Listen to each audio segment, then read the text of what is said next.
CBSE 10th-ൻ്റെയും 12th-ൻ്റെയും valuation തകൃതിയായിട്ട് നടക്കുകയാണ്. അത് strictly confidential ആയതുകൊണ്ട് ഞാൻ അതിനെപ്പറ്റി ഒന്നും പറയുന്നില്ല. പക്ഷേ പേപ്പർ നമ്മൾ നോക്കുമ്പം കാണുന്ന കുറച്ച് കോമൺ മിസ്റ്റേക്സ് ഞാൻ പറയാം. നിങ്ങളെ ടെൻഷൻ അടിപ്പിക്കാൻ വേണ്ടിയൊന്നുമല്ല. ഇനി എക്സാം എഴുതുന്നവർ ഇതൊക്കെ ഒന്ന് ശ്രദ്ധിക്കുക. ഫസ്റ്റ് വൺ MCQ ആണ്. അത്ര നല്ലോണം പഠിച്ചെഴുതുന്നവർക്ക് മാത്രമേ MCQയിൽ 20ൽ 20 മാർക്ക് കിട്ടുന്നുള്ളൂ. അല്ലാത്തവരൊക്കെ ഒന്നോ രണ്ടെണ്ണോ ഒക്കെ കെയർലെസ്നെസ് ആയിട്ട് തെറ്റിക്കുന്നത് കാണുന്നുണ്ട്.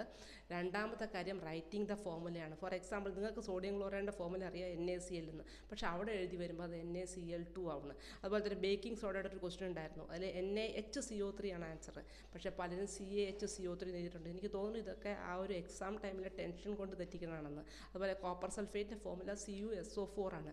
എഴുതി വരുമ്പോൾ അത് CaSO4 ആണ്. അപ്പോൾ എന്താ ഇത് കോമ്പൗണ്ടേ മാറി, കാൽഷ്യം സൾഫേറ്റ് ആയിട്ട് മാറി. അപ്പോൾ ഇങ്ങനെയുള്ള കാര്യങ്ങളൊന്ന് ശ്രദ്ധിക്കുക. പിന്നെ മൂന്നാമത്തെ കാര്യം കാൽക്കുലേഷനാണ്. അതിപ്പം കെമിസ്ട്രി ആവണമെന്നില്ല, മാത്സിലായാലും അങ്ങനെയാണ്. ചെയ്ത് വരും. ഇടയ്ക്ക് വരുമ്പോൾ എന്തെങ്കിലും ഒരു ചെറിയ മിസ്റ്റേക്ക് വരും, ആൻസർ എത്തുമ്പോൾ അത് തെറ്റും. ഇനി നാലാമത്തെ കാര്യം യൂണിറ്റ് എഴുതുന്നില്ല പലരും. എഴുതിയ ആൻസർ എല്ലാം കറക്റ്റാക്കി വെക്കണം. ഒരു നമ്പർ എന്ന് പറയുമ്പോൾ അതിന് ആ വാല്യൂ ഉള്ളൂ. യൂണിറ്റും കൂടി വരുമ്പോഴേ അത് ഫുള്ളാവുള്ളൂ. പിന്നെ അതുപോലെ തന്നെ ഒരു 50% പേർക്കും ടു ദ പോയിൻ്റ് എക്സാം എഴുതാൻ അറിയില്ല എന്നുള്ളതാണ് സത്യം. നമ്മൾ ഈ കീ പോയിൻ്റ് വെച്ചിട്ടാണ് പേപ്പർ നോക്കുക. അപ്പോൾ ഈ കീ പോയിൻറ്റ്സ് ഒന്നും ഇല്ലെങ്കിൽ നിങ്ങൾ എത്ര എഴുതിയാലും നിങ്ങൾക്ക് മാർക്ക് കിട്ടില്ല എന്നുള്ളത് നിങ്ങൾ മനസ്സിലാക്കുക. പിന്നെ അടുത്തത് ഡയഗ്രാമിനാണ് കൂടുതൽ മിസ്റ്റേക്സ് വന്നിരിക്കുന്നത്.